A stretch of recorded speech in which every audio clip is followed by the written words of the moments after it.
12th class board exam का एक और इम्पोर्टेंट टॉपिक। सो आओ देखते हैं, जो कि है proof of Gauss's theorem.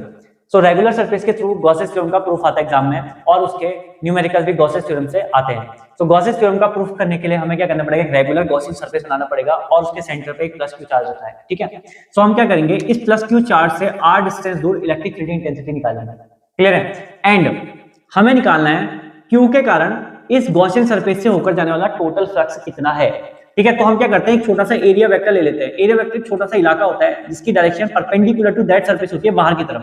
Clear है? मान लो इस टोटल गॉसियन सरफेस का एरिया s है, तो इसका एरिया कितना हो जाएगा, छोटा एरिया वेक्टर का ds हो जाएगा। क्लियर है?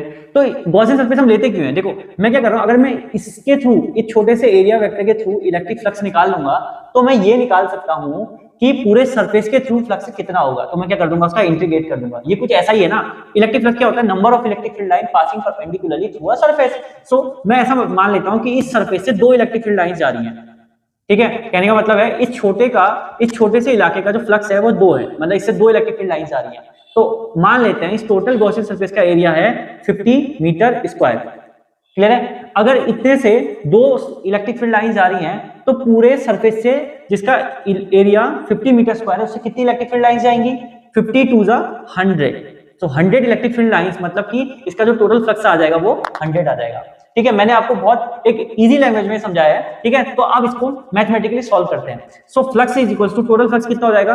अब देखो, इस एरिया वेक्टर की डायरेक्शन कहां को होगी, बाहर की तरफ। अगर इस पॉइंट पी पर मैं एक टेस्टिंग चार्ज रखूं, तो उसकी डायरेक्शन भी कहां को होगी, बाहर की तरफ। तो मतलब कि ds और e एक दूसरे के क्या है, पैरेलल है। अगर ये एक दूसरे के पैरेलल है तो एंगल कितना होगा, 0 डिग्री। तो इस छोटे से एरिया वेक्टर से संबंधित जो फ्लक्स है फाई की वैल्यू वो कितना आएगी, close integration e ds cos 0, जिसमें से e बाहर आ जाएगा, क्लोज इंटीग्रेशन ds मैंने बोला ना, इस छोटे छोटे सारे एरिया वेक्टर को जोड़ेंगे तो टोटल एरिया ले लेगा।